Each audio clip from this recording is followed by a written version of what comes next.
Maayong udto mga kapaglaom, among mga pag-abi-abi kaninyo dinhi sa programa nga magahatod sa pinakalabas nga mga kalihukan sa kapupunan sa lawak sa teritoryo sa hiniusang puwersa sa Southwestern Philippine Union Conference ug Southeastern Philippine Union Mission.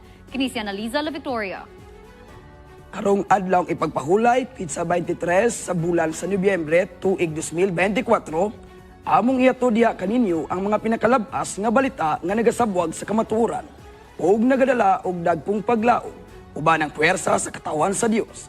Kini inyong kapaglaom, Benedict de la Vega. Kami magatutok sa matag kalihukan nga magdalata kanato sa pagdayeg sa kaayo sa ato nga Ginoo ug maghatod kanato sa pag-ila sa iyang gahom sa ato nga kinabuhi. Ako si Miguel Ayesha Dumantas. O guban kita sa pagsaksi sa atong kalapusan nini nga semana dinhi sa Mispa Live News and Commentary. Alang sa mga balita nga nagdala og buhing paglaom, SWPUC year-end meeting nagpasiugda sa kalampusan sa mission sa iglesia sa tibuok Kaumhan. Pagtutok sa pagkamatinud-anon o gumaabot ng mga tumong sa pag-ebanghelyo, gihatagan o kabugaton atol sa year-end meeting. ZPM, mga Pangulo Administrators, nagpadala og ebanghelyo sa 24 ka lugar sa Zamboanga Peninsula Mission. Kini o guban pang mabalita atong atangan dinhi lang sa Mispa Live News and Commentary. Live gikan sa buhatan sa Hope Channel South Philippines. Kini ang Mispa Live News and Commentary. alang sa unang makapadasig nga balita. Isa sa tumong sa atong iglesia mao ang kalihukan nga nagpakita kung sa unsang paagi nga ang lain-laing mga departamento, institusyon o mga ministeryo nagkahiusa alang sa aktibong pagpatuman sa misyon nga gisangon sa Dios kanato. Busa atol sa Southwestern Philippine Union Conference kung SWPUC year-end meeting, kini gihisgutan. Atong paminawon ang usa ka report. Ang Southwestern Philippine Union Conference sa Seventh-day Adventist Church nagpahigayon og 2024 year-end meeting nga gisalmutan sa mga directors and administrators sa tibuok missions and conferences aron sa pagpamalandong sa mga nahimo sa misyon sa simbahan ning tuig 2024. Ang ato nga mission sa church niini nga tuig well distributed kayo tungod kay kini gibahin-bahin sa tanang mga departments na atay yearly nga caravan for mission nga kini gipangunahan gyud sa atong presidente sa atong union unya uban sa administrators ug directors sa atong union nga nagtuyok sa tibuok union o uban usab ni ana ang ato ang mga field secretaries sa gitawag nato Lusong program. Ang tanang department atong gitagaan og panahon sa pag-exercise sa ilahang freedom sa pagwali mahitungod gayod sa ato ang misyon. Ang kalihukan nagpakita kung sa unsang paagi ang lain-laing mga departamento, institusyon o mga ministeryong aktibong nagtuman sa mga misyon sa simbahan sa pagpakaylap sa ebanghelyo o pag-alagad sa mga komunidad. Ang mahinungdanong mga highlight naglakip sa pagpalapad sa Departamento sa Edukasyon sa mga eskwelahan sa Adventist, pagpalambo sa holistic nga kalambuan sa mga estudyante ug ang lig-on nga mga inisyatibo sa Health Ministry nga nagpasiugda sa kaayuhan pinaagi sa mga medical nga misyon ug mga seminars sa estilo sa kinabuhi. Ang presidente sa Southwestern Philippine Union Conference, Pastor Jerry Patalinghog, nagpahayag og pasalamat sa hiniusang paningkamot sa tanan nga mga ministeryo. Ang meeting nahuman uban sa usa ka bag-o nga pagsalig, pagpakusog sa paningkamot sa tuig 2025. Pagsiguro nga ang misyon sa simbahan magpadayon sa pag-uswag, pinaagi sa kolaborasyon ug dili matarog nga pagtuo. Kini si Analiza La Victoria for Mispa Live News and Commentary. Daghang salamat kapag laom ni Ana nga report. Dugang report sa mao nga katiguman mga higala, pagtutok sa pagkamatinud-anon o gumaabot nga mga tumong sa pag-ebanghelyo, gihatagan o kabugaton atol sa year-end meeting. Aniya si Kapaglawom Kirk Magdadaro alang sa report. Ang Southwestern Philippine Union Conference year-end meeting nagtutok sa pagkamatinud-anon ug umaabot nga mga tumong sa pag-ebanghelyo ubos sa tema nga Called to be Faithful, Commandments of God and Faith in Jesus. Ang year-end meeting sa Southwestern Philippine Union Conference nga gipahigayon sa Nobyembre 17 hangtod sa 19 tuig 2024. Ang mga leader sa iglesia, mga tigdumala ug mga direktor sa ministeryo nagpundok aron sa pagpamalandong sa mga nahimo sa tuig ug pagplano sa kurso alang sa pagpauswag sa pag-ebanghelyo sa Mindanao nga sakop sa Southern Asia Pacific Division. Paabot kita sa Harvest 2025 preparation and training dito sa Central Philippine Union Conference nga area. This is a big initiative and I think we're looking forward around more than $10 million in budget. We want everybody to participate. We call this global total member involvement. We need to involve ourselves in mission. Padayon kita sa pagsuportar sa mission sa atong iglesia pag-anda mo katawhan alang siyang gangharian. Gihatagan og gibugaton sa meeting ang kamahinungdanon sa lig-on nga pagtuo ug pagkamasulundon isip pundasyon sa misyon sa simbahan. Ang mga taho gikan sa lain-laing mga departamento nagpasiugda niini nga pagsalig nga nagpakita sa pag-uswag sa mga programa sa outreach, edukasyon, mga inisyatibo sa kahimsog ug serbisyo sa komunidad. Kini nga mga paningkamot nga nakagamot sa mga sugo sa Dios ug pagtuo kang Hesus. Nakatampo og dako sa pagpakaylap sa ebanghelyo ug pagserbisyo sa mga komunidad sa Mindanao ug sa silingan nga mga rehiyon. Sa pagtanaw sa unahan, ang mga leader sa SWPUC naglatid sa mga estratehikong plano aron pakusgon ang mga paningkamot sa pag-ebanghelyo sa 2025. Kini naglakip sa pagpalapad sa digital nga mga ebanghelyo aron maabot ang mas lapad nga mga tumatan-aw, pagdungag sa suporta alang sa frontline nga mga misyonaryo ug pagpausbaw sa kolaborasyon sa mga lokal nga simbahan aron mapalig-on ang pagkiglambigit sa komunidad.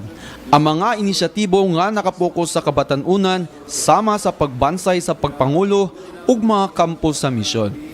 Giplano usab aron mahatagan og gahom ang sunod nga henerasyon sa mga leaders sa Adventist. Ang meeting gitapos sa usa ka hiniusang pag-ampo alang sa giya ug kalampusan sa umaabot nga tuig nga nagpamatuod pag-usab sa dedikasyon sa simbahan sa pagtuman sa iyang balaang tawag.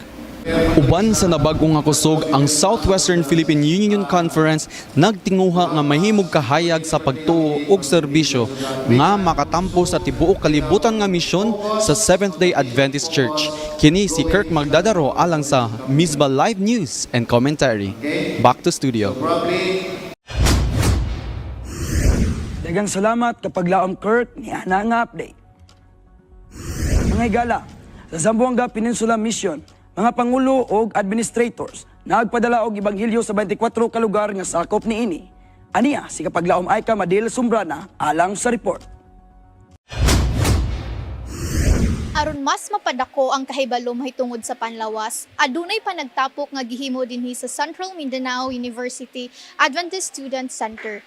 Kini mao ang Start with Your Health, Go from Sickness to Health. Kami pasalamaton labi na sa administration nga side, particularly for our students and our employees, mga empleyado. Importante kayo ang health. Dili man mo andar ang efficiency sa university kung nagkasakit-sakit atong mga empleyado, atong mga estudyante. Nindot kayo ni nga topic. So daghan kayong salamat sa sponsor nabagan sa mga estudyante, ilang association ang mas amikos. Dako kay ako ang natun-an na ani nga programa kay makatabang gid siya sa tanan nga tao, especially sa mga students nga nag-eskwela diri sa Central Mindanao University. Kani siya nga program, magatag ta siya guide sa mga estudyante kung unsa ang proper nga buhaton aron maka-come up ka og nindot nga mayong panlawas. Then ang akong di malimtan ani nga seminar is tanan daw nga mga disease bitaw nga ato ang makuha is dito gid siya nagsugod bitaw sa tong hunahuna. Because of the support of our church leaders here in CMM and katong atong mga igsoon din sa Muswan SDA Church as well as atong mga missionaries,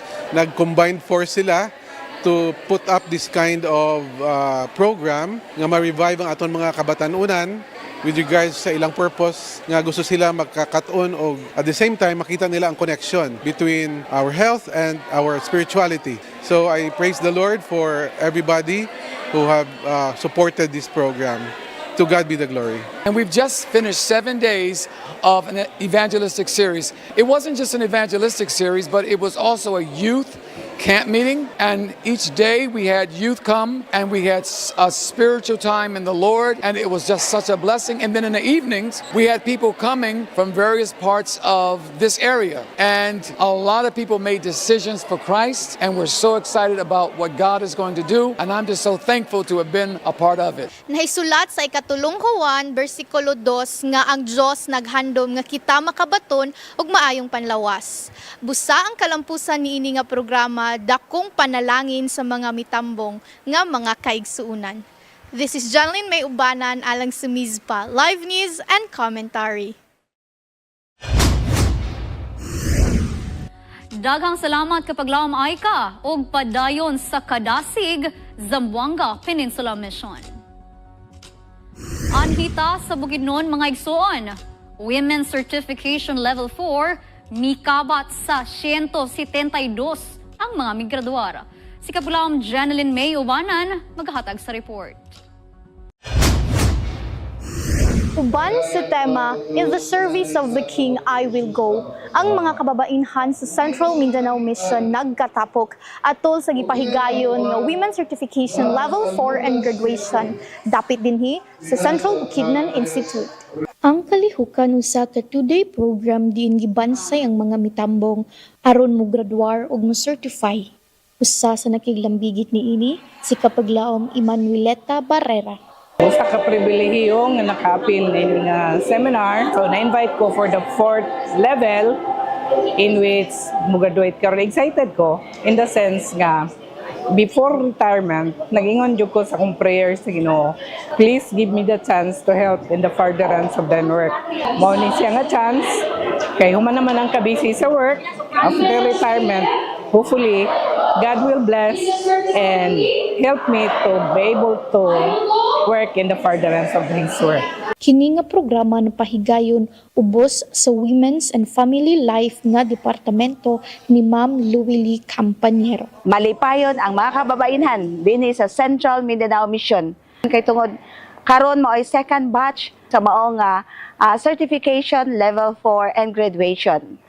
Aduna kitay almost 200 nga mga kababainhan nga mahimong certified women. They are chosen to serve because they were educated and they are excited and they are willing to serve the Lord. As missionary assigned here in CMM, I'm so grateful that I became part of this activity. Though I'm still 25, I grabbed the opportunity to become part of this program because kung magbalik na ko sa moang place, I will be a channel to those women also. Nagmalampuson ang programa uban sa 172 newly certified women's sa Central Mindanao. Busa, mihatag og mga pulong pampadasig ang Women's and Family Life Director sa Union nga si Ma'am Shirley Bacos. Ang certification belongs to the empowerment of our women. Gikinahanglan ang mga kababayan ma-certified aron nga sila mahimong galamiton kay dakog talento ang mga kababayan, daghan nga mga hamiling kalag na maandam sa pagbalik sa Ginoo. Akong giaghat, mga kababayan nga wala pa na-certify, please participate. Mitapos ang programa nga mabulokon diin ang mga bag-ong graduar well-equipped ug handa makigbahin sa pagpakaylap sa maayong balita in the service of the King. Kini si Janlyn May Ubanan alang sa Mizpa, Live News and Commentary. Daghang salamat niya ng report kapag laom Janelyn. Dalay ko ng Diyos sa kadasig sa mga kababaihan nato diya dapit sa Central Mindanao Mission. Mga higala, ang atong tulungaan dinisulod sa SWPUC Golden Boulevard nagpahigayon og makapadasig nga recognition og induction ceremony alang sa Little Lamb, Eager Beaver, Adventurer and Pathfinder programs. Aniya ang report. Ni atong Nobyembre 6, 2024 ang Golden Boulevard Adventist Elementary School nagpahigayon og usa ka makahuluganon nga recognition and induction ceremony para sa mga estudyante nga maapil sa mga programa sa Little Lamb, Eager Beaver, Adventurer ug Pathfinder. Kini nga okasyon nagtimaan sa usa ka hinungdanon nga milestone alang sa mga estudyante samtang sila opisyal nga nagsugod sa ilang mga dalan sa personal nga pagtubo, serbisyo ug espirituhanon nga pagsalig sulod sa Adventista nga sistema sa edukasyon. Ang seremonyas gipasiugdahan sa usa ka makapadasig nga keynote address gikan ni Master Guide Clifford Jack Abejo ang tinamod nga bisita nga mamumulong. Uban sa lawom nga kahinam ug panabot, kini nagpahinungod bahin sa kaimportante sa paghimong usa ka panalangin sa uban, usa ka tema nga nagdani sa mga estudyante, pamilya, magtutudlo ug mga higala nga nanambong. Gihatagan niya o gibugaton ang tinuod nga kahalangdon makita sa mga buhat sa pagkamabination, pagkamaging hatagon ug pagserbisyo. Nag-awhag sa matag batan-ong inductee sa paghimo og positibo nga epekto sa ilang mga komunidad ug matag adlaw nga kinabuhi. Ang seremonyas naglakip sa usa ka formal nga induction diin ang matag estudyante giabi-abi sa ilang mga tagsa-tagsa ka mga programa, nagsimbolo sa ilang pagsalig sa kinauyukan nga mithi sa pagtuo, pagpangulo ug kaluoy. Ang mga ginikanan magtutudlo og kaubang estudyante misa ulog usab niining mga batan-ong partisipante miila nila sa ilang dedikasyon sa ilang kaandam sa pagsugod sa panaw sa pagtuo ug pagserbisyo. Ang seremonyas naglakip sa usa ka formal nga induction diin ang matag estudyante giabi-abi sa ilang tagsa-tagsa nga mga programa, nagsimbolo sa ilang pagsalig sa kinauyukan nga mithi sa pagtuo, pagpangulo ug kaluoy. Ang mga gidikanan magtutudlo og kaubang estudyante misa ulog usab niining mga batan-ong partisipante miila nila sa ilang dedikasyon. Ang seremonyas naglakip sa usa ka formal nga induction diin ang matag estudyante giabi-abi sa ilang tagsa-tagsa nga mga programa, nagsimbolo sa ilang pagsalig sa kinauyukan nga mga mithi sa pagtuo, pagpangulo ug kaluoy. Ang mga ginikanan magtutudlo og kaubang estudyante misa ulog usab niining mga Ang seremonyas naglakip sa usa ka formal nga induction diin ang matag estudyante giabi-abi sa ilang tagsa-tagsa nga mga programa, nagsimbolo sa ilang pagsalig sa kinauyukan nga mga mithi sa pagtuo, pagpangulo ug kaluoy. Ang mga ginikanan magtutudlo og kaubang estudyante misa ulog usab niining mga batan-ong partisipante miila nila sa ilang dedikasyon ug sa ilang kaandam sa pagsugod sa panaw sa pagtuo ug pagserbisyo. Daghang salamat ni Ana nga report. Mga higala, SWPUC Master Guides nagpalig-on sa pagpangulo o pagtuo sa Rebuild the Altar Convention sa Malaysia. 27 ka Master Guides gikan sa SWPUC ang miduyog sa SSD-wide Master Guide Convention nga may timang Rebuild the Altar sa Negres, Sembilan, Malaysia gikan sa Oktubre 3 ngadto sa 7 tuig 2024. Ang konbensyon nagtumong sa pagtabang sa mga Master Guides nga mutubo sa ilang pagtuo, pagpalambo sa ilang liderato, kahanas, pagpalig-on sa Master Guide Club sa SSD, pag-apil sa pag-ibanghelyo, ilabi na pinaagi sa Voice of Youth, pagtukod sa panagiusa o pagsuporta sa Junior Youth Ministry sa SSD. Uban sa teman ini, ang pangitabo nagakuha og inspirasyon gikan ni Elijah kinsa mitukod pag-usab sa nabuak nga halaran sa Ginoo sa Israel.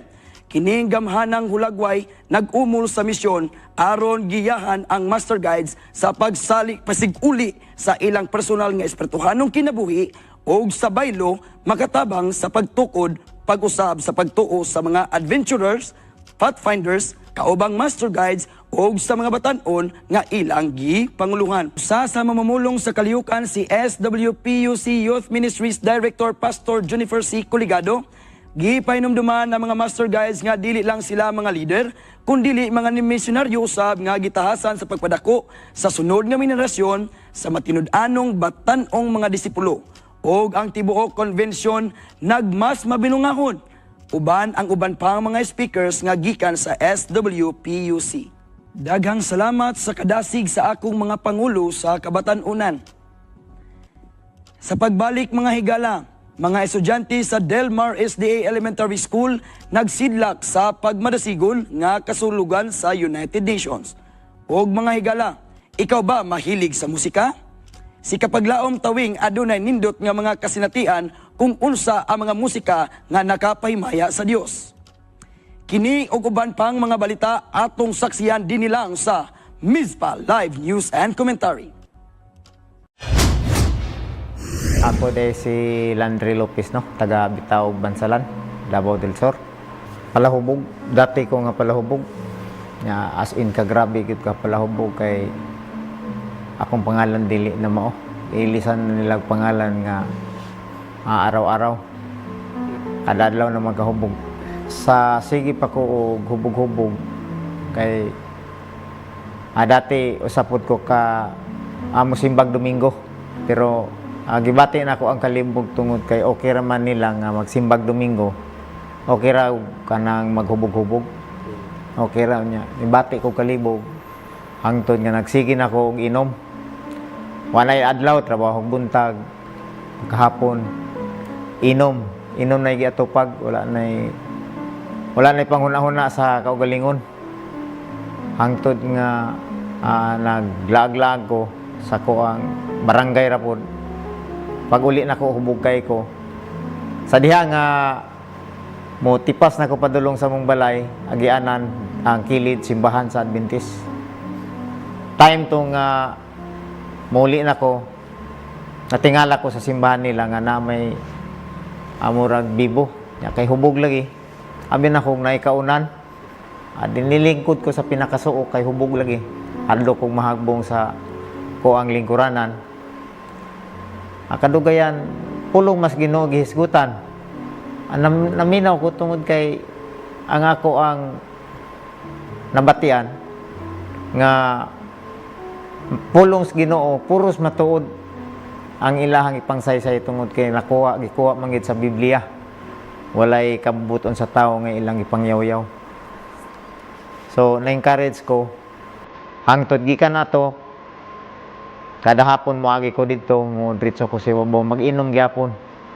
Pero pag uli na ko pagkagabi maminaw gid ko sa wali mohapit ko. Akong banaon ang oras nga maka-attend gid ko. Hangtod nga nahuman gid nako ang 42 ay 38 days na lang kay nadlili ko ato pila ka adlaw. Hangtod ipadesisyon ko nila tungod kay nakasabot ko. Ipadesisyon ko nila o bautismo. Wala ko'y daghang yaw-yaw na ko. Dako kayo ang katabang sa ilaha. Sa ako ang kinabuhi tungod kay dako kayo kausaban. Ang akong kinabuhi atong niaging panahon mura og jutay na lang sa akong paminaw. Murag wa ni tuig paminaw nako murag mamatay na ko kanang murag wala na ba. Kanang mubo na lang gid kay akong paminaw sa akong kinabuhi. Sa diyang nabautismohan ko ribati nako nga gilugwayan pa ko sa Ginoo og taas nga kinabuhi. Gitagaan pa ko niya kalig-on. Kadasig sa pagpuyo ning kalibutan bisan tuod malangog pero na ang Ginoo nagagunit kanon ni kanako. Dako kay ang ni-improve sa akong kinabuhi. Sa ako ang pagkinabuhi karon nga usa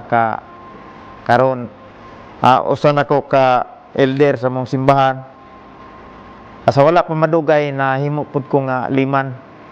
Unya sa dihang naliman ako naibaw-an na samot na nangaibaw-an ako nga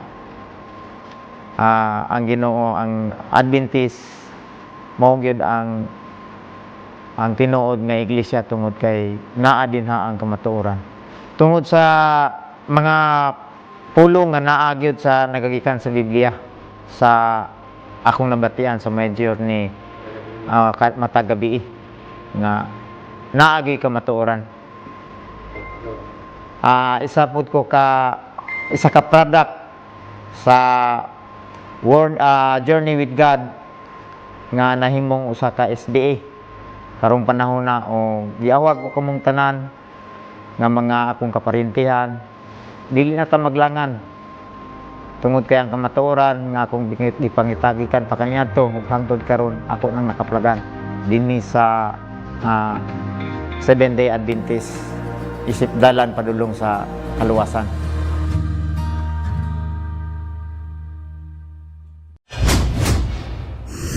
Daghang salamat sa mga pahinumdom. Og mga kapaglaom, isa na usab ka tulunghaan ang mipasundayag sa mga nindot nga talento nga gisangon sa Dios. Naghatag ang mga estudyante og talagsaong mga pagpasundayag nga nagpakita sa mga kultura sa tibuok kalibutan. Aniya ang report. Atul sa selebrasyon sa United Nations sa atong tulungaan, ang mga estudyante sa Delmar Seventh-day Adventist Elementary School naghatag usa ka talagsaon nga pasundayag nga nagpakita sa ilang lain-laing mga talento ug lawom nga pagsabot sa mga kultura sa kalibutan. Pinaagi sa madasigong pagpasundayag sa musika, sayaw ug mga awit, ilang gipasiugda ang kahinungdanon sa panaghiusa ug pagtinabangay taliwala sa mga nasod. Gipakita sa kalihukan ang tradisyonal nga mga costume o mga pasundayag gikan sa nagkalain-laing mga nasod nga nagpakita sa dato nga kabilin sa kultura ug nagpalambo sa usa ka pagbati sa pagkalungsuranon sa kalibutan taliwala sa mga mamiminaw. Ang ilang dedikasyon ug kadasig nakita nga naghimo sa selebrasyon nga usa ka halangdon ang ilang dedikasyon ug kadasig nakita naghimo ang ilang dedikasyon ug kadasig nakita nga naghimo sa selebrasyon nga usa ka halandumon ang ilang dedikasyon ug kadasig nakita nga naghimo sa selebrasyon nga usa ka halandumon ug makapadasig nga kasinitian alang sa tanan nga nalambigit. Dalaygo ng Dios sa sining matahom ug pagkanindot sa kultura nga iyang gibuhat.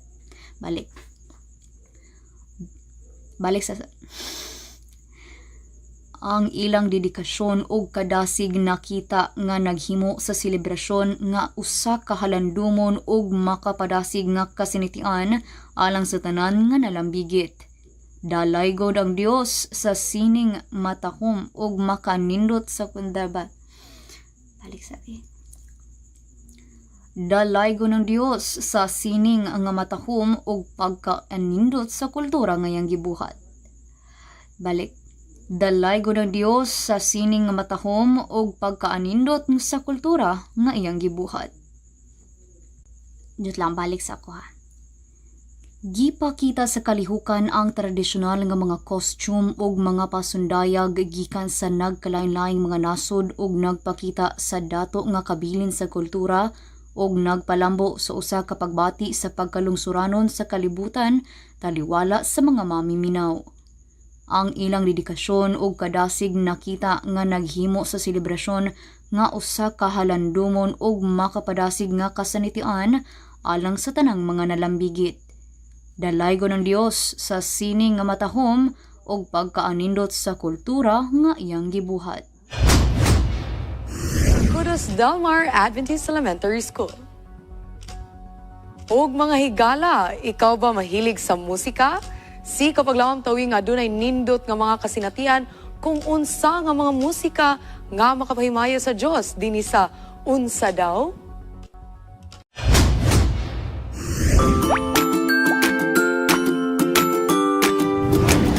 Watermelon, watermelon, papaya, papaya. Ice cream yummy. Ice cream good. Hala! Unsa daw? What's up mga higala? Karong adlaw ang musika pagahisgutan ta. Isip listuhanon, pinili ba ang imong musika? Tara, ato pangutanon ang atong mga higala.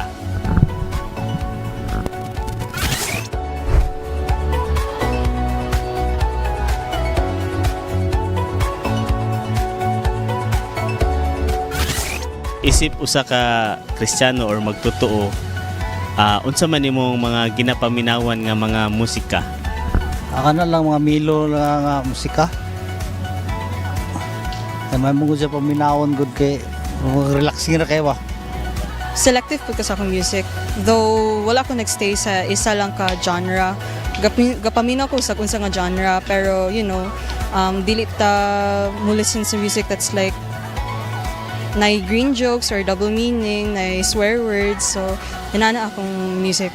Sa ako kay worship song. Mo na way na ko para keep nga remind sa ako always nga na Ginoo.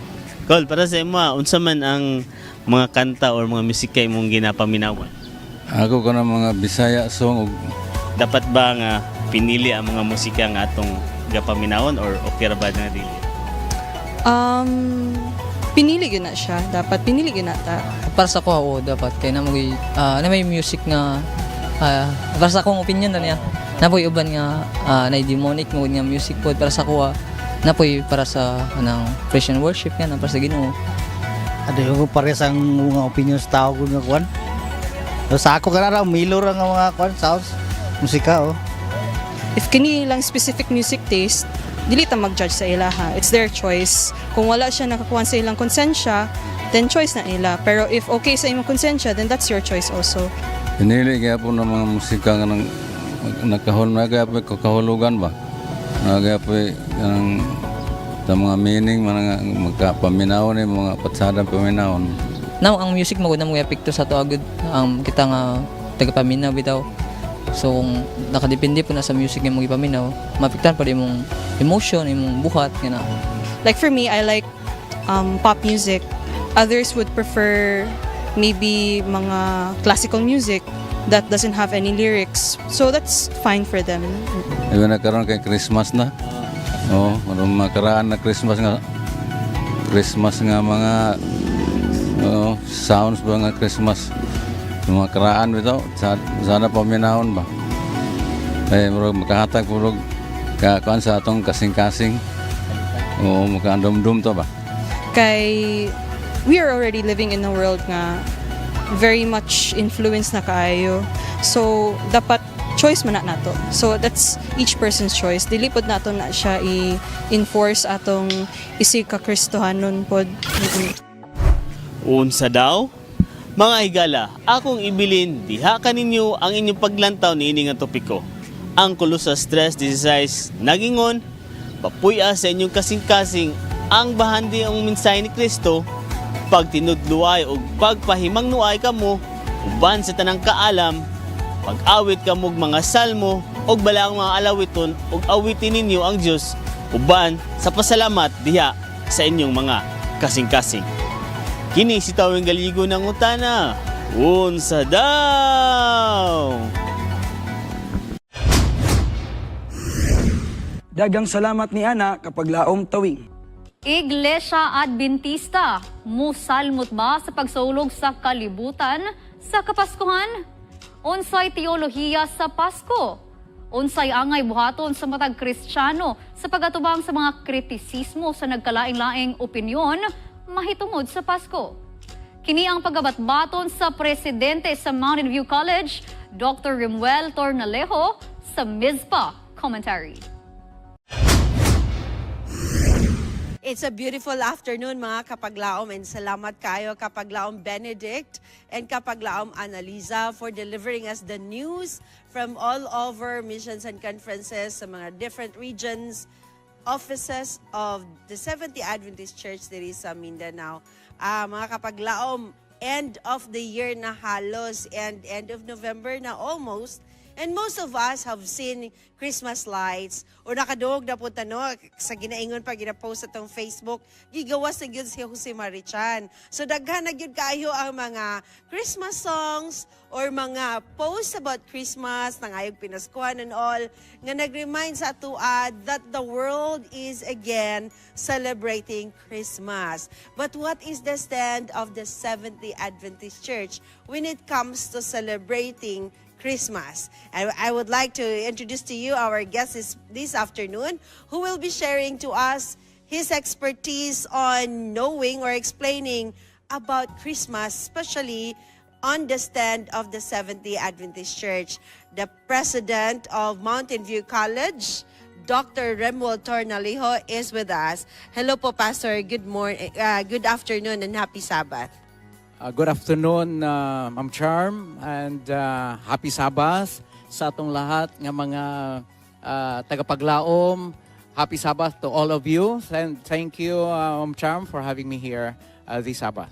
Yes, salamat yung kaayo, Doc, and especially on the Mountain View College contributions to media ministry. We're really giving a salute to your team there, Arwin, and your team, and all the rest of the faculty and staff of MVC that they always support whenever we have something na kailangan namo ang ilang suporta. Thank you really so much for your leadership. Pastor, we're talking about Christmas. We're talking about the stand of the Seventh-day Adventist Church when it comes to celebrating this.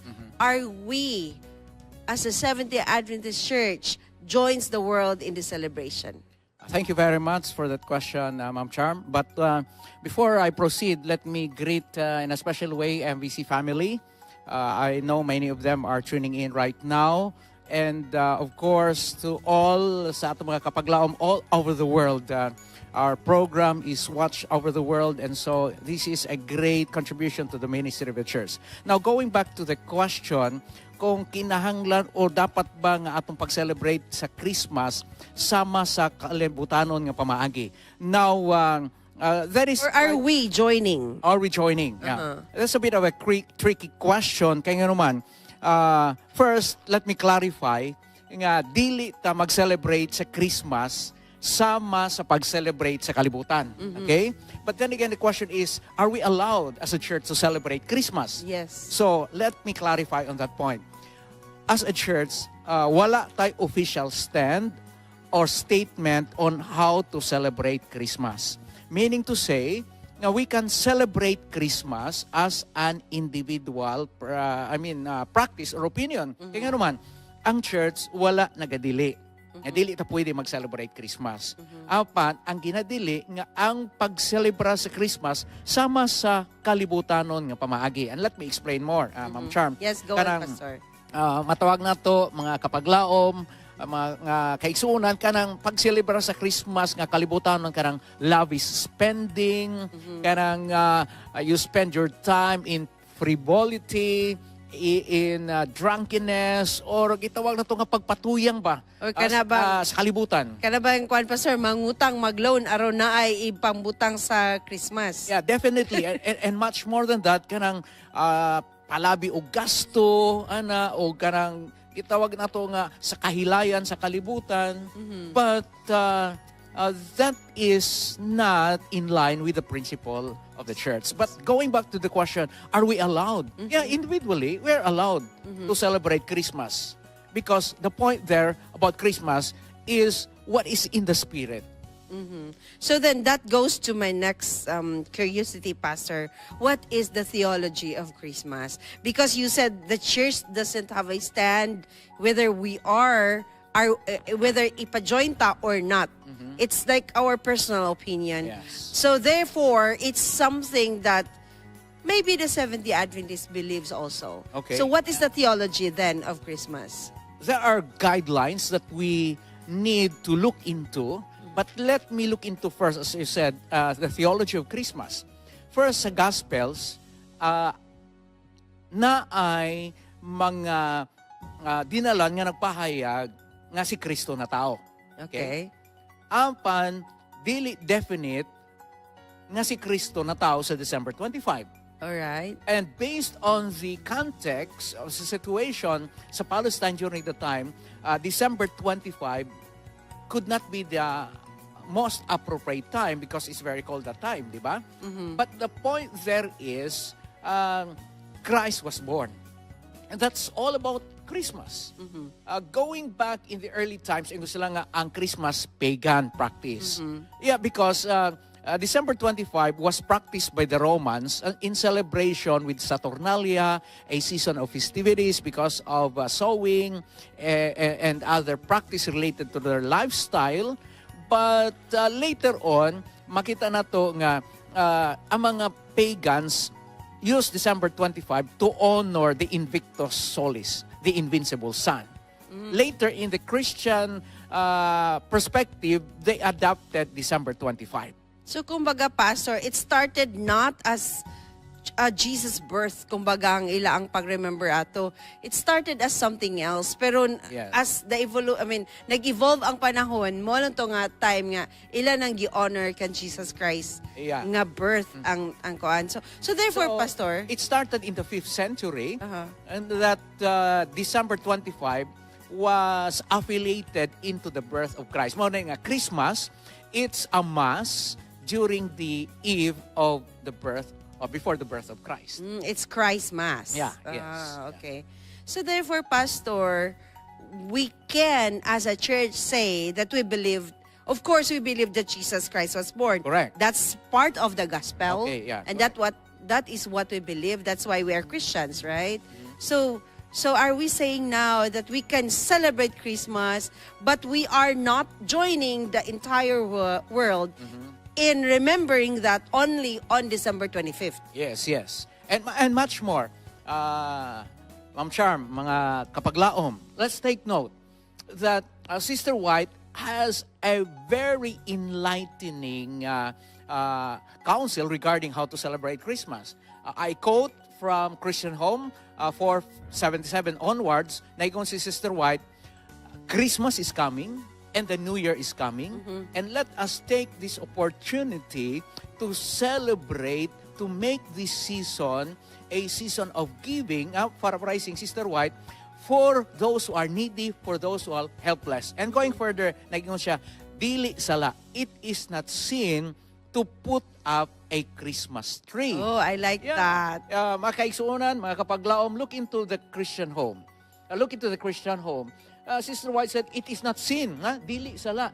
Kung atong gamiton, nga kaning panahon, usa kapag palambo sa espiritu, sa pagtabang, ilabi na gyud sa mas nanginahanglan. And we should teach the children, our children, that spirit of sharing and giving. Iyon siya, during Christmas and New Year. So definitely, na ay time frame nga gihatag, nga Tagalog special emphasis, although ang paghatag, ang pagkamahinatagon, ang pag-ila sa mga panalangin sa Ginoo all year round, pero ingon si Sister White, may definitive period nga ma-emphasize na, and we use that as a Christmas celebration. The people's hearts are open at this time for the message that Christ was born, and people are ready to receive the message of giving, sharing, and compassion karong mga panahon na.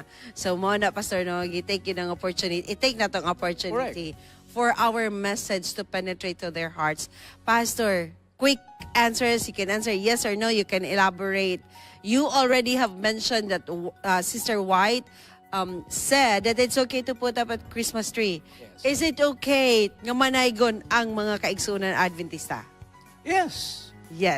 Is it okay nga, like the media evangelism, media ministry, and we have to sing Christmas songs on air? Definitely, it's okay.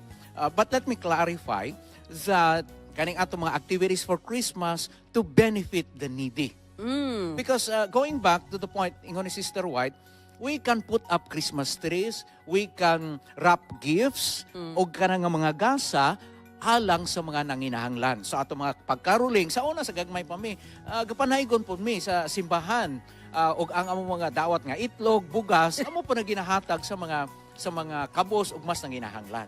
Pastor, there are a lot of our brethren who has a different view when it comes to Christmas. How do we respond there are maybe in a church or maybe in an organization, usahay hati ang ato mga opinion about celebrating Christmas. Kay as you said, it's your personal perspective. So how do we now respond to people nga naay mga ingon-ani nga mga situation nga matag sila silang opinion nga dili ka maayo mag-ingon-ani, ayaw mag-ingon-ani. Unsaon nato sa pag-respond, Pastor? That's a very good question. I think I read sa statements, article ni Elder Wilson, the president of the JAL Conference. Ingon siya dito, and I'd like to borrow that, Ma'am Charm, mga kapamilya, nga kaning atong pagbahin-bahin sa mga panghunahuna may tungod sa pag-celebrate sa Christmas, dili unta maka-divide sa ato as a church. This should not be a divisive issue. We should respect each other's opinion kay sumala, wala tay official statement nga mao gini dapat. But on a personal level, kato mga kaigsuunan nga even manaway o mag-criticize sa ako nga nag-celebrate ko Christmas, although wala mi Christmas diri sa balay, but we sing Christmas carols, pero I would let them see that the attitude nato mong counts. Okay, for example, magdebate ta nga Christmas maayo, Christmas dili, na atong attitude against each other dili maayo, mag-away na noon ta.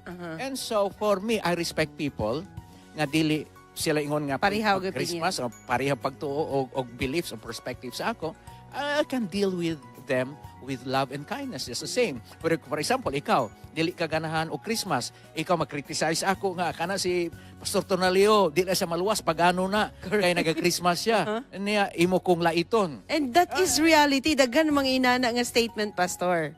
Yeah, and so it takes out the whole essence kung kinsa kita nga mga Kristohanon. So, going back sa ingon ni Elder Wilson, dili kunta ni nga issue mag-divide sa ato kung naatay mutual Christian love and respect.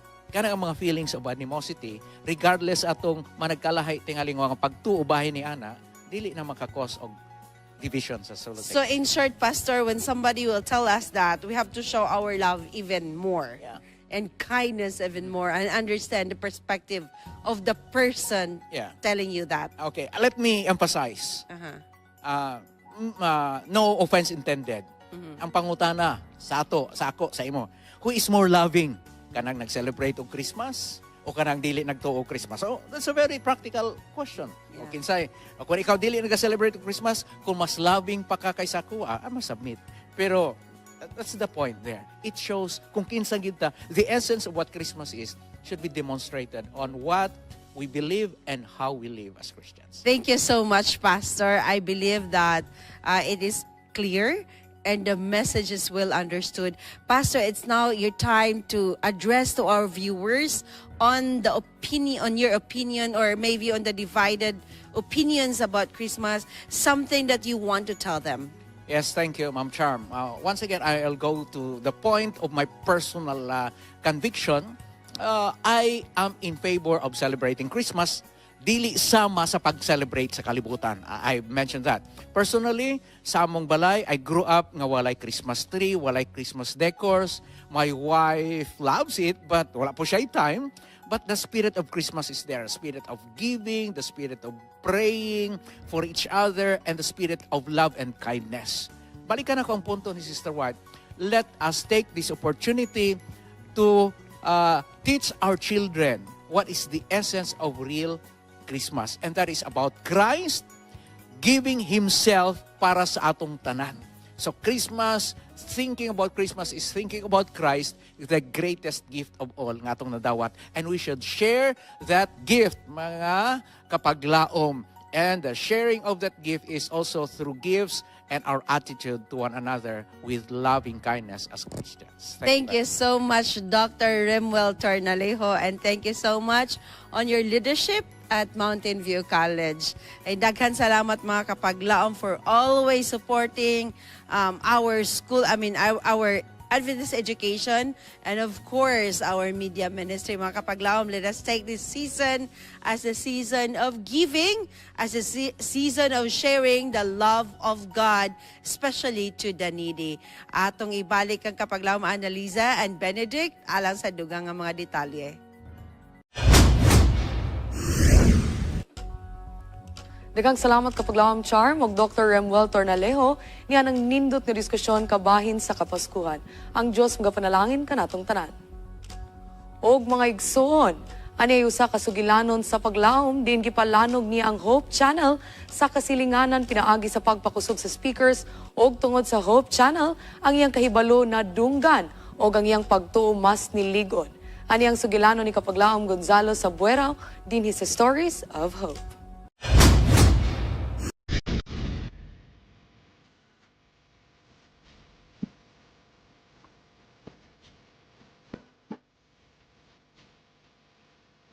Ako si Gonzalo Asina Sabuero.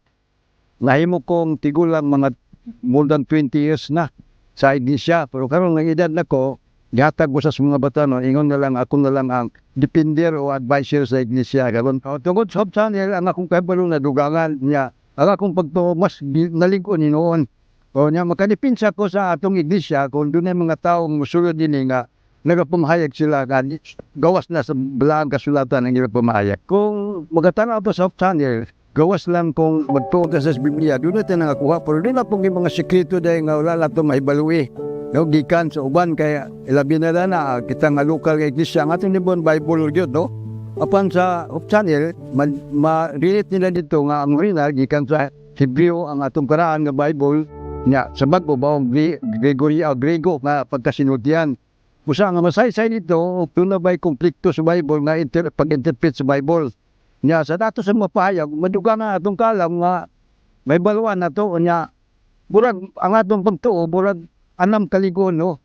Alam kaligo ng atong pagtuo, na burag dunay garantor na kung si Kristo na sa atong kinabuhi, makahimot mag-survive sa mga trial sa atong pagkinabuhi ingon nga mga 70 Adventist. Number 1 nga programa, kanang buntag, kanang haranas kabuntagon. No, nindot kay pamation daga ang atong pasaw din yung natin doon naman ko'y gamay nga box na niya ako nindakuha naroon sa na makashare na to sa palibot ang kanta, no, na labaw na Diyos pamuta na pastor kanang panahon nila Gulpan, nila Serrano, makatag sila mensahe sa to pa kung atong ipapusog makashare ta nga sa palibot na to no bisang bitaw wala magwali. Ang nagalantaw aron ini pinagi sa mensahe mato pa, nakashare man ta sa ila, wala tayo tirubangan o tubangan sa Ginoo, no? Mahal sa Security Diyos nga, magawali tayo, nagasulti tayo niya, ang atong palibot, ang atong mga parinti, wala tayo tirubangan. Gawas na doon ay aktual yun, nga mga pangutana, doon ay aktual ng mga wali, nga magawali tayo sa ila, no? Pero ang Hope Channel, usa ka dako kayo nga tabang alang sa matag usa ka Adventista, no? Usa ka Adventista nga nagkinahanglan sa ugdugang pagtuon, may tugos balang kasulatan. Dagang salamat kapaglaom Gonzalo sa pagpahat sa imong mensahe nga adunay kapaglaom sa atong mga programa dinhi sa Hope Channel. Kapaglaom, tingtugnaw na daw. Apan sa matag udto, ang kainit daw makatagbaw. Daw ikaw, ready na ba sa tingtugnaw nga wala siya? Ayay, si kapaglaom ay siya, ani ay pahinumdom aron malikayan ang pagtiyabaw. Ania ang Mizpa nahon.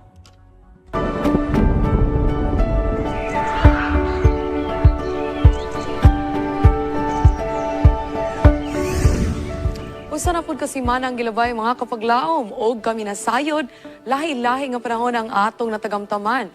Unsa na pud ang atong masinatian sa sunod nga semana. Kana atong siron sa weather outlook for November 24 to 30, 2024. Based on the weather advisory issued by Pag-asa, northeast monsoon affecting extreme northern Luzon, easterlies affecting the rest of the country. Here in Cagayan de Oro, mga kapaglaom, our weather for Sunday will start with a temperature from 23 to 33 degrees Celsius o kinipagawanan sa atong kalangitan nga showers late. On Monday mga kapaglaom, 31 degrees Celsius ang atong pinakataas nga temperaturang masinatian ana nga adlaw o kini may rain showers. Passing showers ang atong kalangitan on Tuesday mga kapaglaom o kinipagawanan sa temperatura nga magadula from 23 to 32 degrees Celsius. On Wednesday, 23 to 32 degrees Celsius gihapon ang atong temperatura o showers late nga panahon. On Thursday mga kapaglaom, 23 to 32 degrees Celsius ang atong temperatura o kini may pag-ulan gihapon mga kapaglaom. On Friday, 24 to 30 degrees Celsius ang atong temperatura o kini may thunder showers. And we will end our week on Saturday with 25 to 30 degrees Celsius nga temperatura o atong kalangitan that time will be cloudy. Our sunset will be at 5:20 on Friday and Saturday. Kabalo ba ka nga kung ang tropical cycle wind signal usa ka yano nga pahibalo alang sa particular nga lugar nga posibleng makasinati ug hangin nga dunay kusog nga katumbas sa strong breeze sa Beaufort scale sulod sa labing taas nga 36 ka oras gikan sa ipagpahibalo kini ang atong pag-agi sa usa ka bagyo.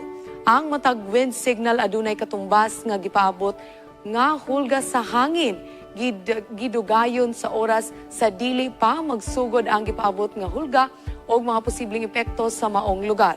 Ang kasamtagang TCWS system naggamit og 5 ka level sa wind signals nga gipagnumero gikan sa 1 hangtod 5. Mas taas nga numero sa signal nagpasabot og mas kusog nga kinatibukan nga hangin ug mas mubo nga pahibalo sa umaabot nga hulga.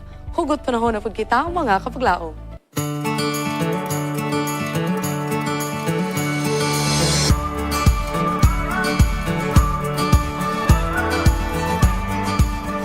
Sa gingon pa sa usa ka vlogger, a relationship won't work when one is independent and the other one is immature.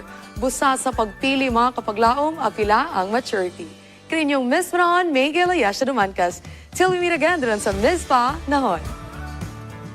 Daghang salamat sa mga weather update kapaglaom Ayasha. And kapaglaom, sa itong imuhang hugot, dili mag-work ang relationship kung ang isa daw kapaglaom dili siya matured. So dapat kung mamili ka, dili gyud immature. Matured gyud. Matured yun dapat. Matured og unsa man? Matured og pangunahuna. Pangunahuna. Pinatog. Una mo gigingon nila pag-istorya ang mga tao kuno ang lalaki is according to psychology, 5 years younger than their age ang ilahang level of maturity. Would you believe in that? Matuon ako sa imo. Pero say manggod kay kung walay maturity, like problema gyud kay siya kay para bitaw sa kapaglaom analizen kapaglaom Benedict is maturity means also having the ability to understand. Okay. Kay para sa kung immature kay dili gina sila kasabot. Okay, when we say immature, that is what they called ang usa nagalihok lang sa mga childish nga mga buluhaton. Siguro usa mismo po ng mga luuran. Ay, sorry. Mga immature din ang mga luuran. Dili di ay ba? Okay, but anyway. Yes, and ako po nakuha ba nga mo nang advance una ang babaeng magdebu kaysa lalaki kay mas dali matured ang babae kaysa sa lalaki. Mo nang usually ang relationship daw kay dapat daw ahead ang lalaki. Kay you know, the maturity daw. I don't know. Pero tarungon na to ng maturity din na sa atin. Sa atong Nagulo ba? Tarungon to nang gitawag maturity dia kay basin yun niya kang naong mo itiman-an. So, ang maturity din ng mga higala, no? Tinahano na ito mga kapaglaom. Ang gitawag ng maturity na is ang the way we think nga nata gitawag og sense of responsibility. Also spiritually. Yeah, that's the best. And sa to ang commentary kapaglaom Benedict. Tungod. Sa may tungod sa to ang commentary nga gisgutan sa diskusyon nga nitabo gikan ni Dr. Tornaleo og ni kapaglaom Charm Sinining.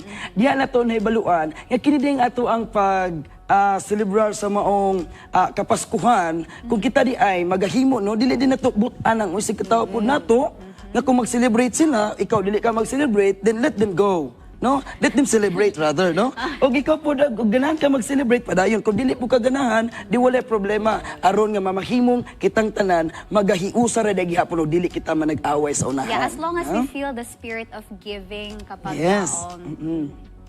So that is what we call enlightenment sa matag usa ka nato aron dili kita mahimong judgmental sa usa-usa sa ato ang kaubas pagtuo. Yes.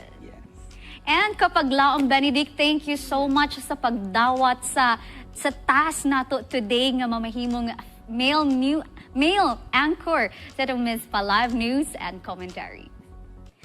Og mao kato atong mga nakalap nga balita, atong nasaksihan ang nagkalaing-laing mga positibong balita ug mga sugilanon sa paglaom. Kini niyo boss Igsoon, Annaliza La Victoria. Sugilanon nga makahatag kanato og kadasig og kalig-on sa atong pagtuo. Kini ang inyong kapaglaom, Benedict sa De La Vega sa kanunay nagahinaot nga mga pulong sa gugma magpatigbabaw sa utak usa kanato. Ang Ginoo magaban kanimo og kanako samtang kita magapadayon sa paglawig aning biyahe sa kinabuhi pauli sa tong matuod nga pulianan. Kinyong kapaglaom, Miguel Layesha Dumancas. Hangtod sa sunod higayon, may our Heavenly Father who watches over us. Fills us with love and joy in 2024. Watch over you and me till we meet again here on Mispa Live News and Commentary.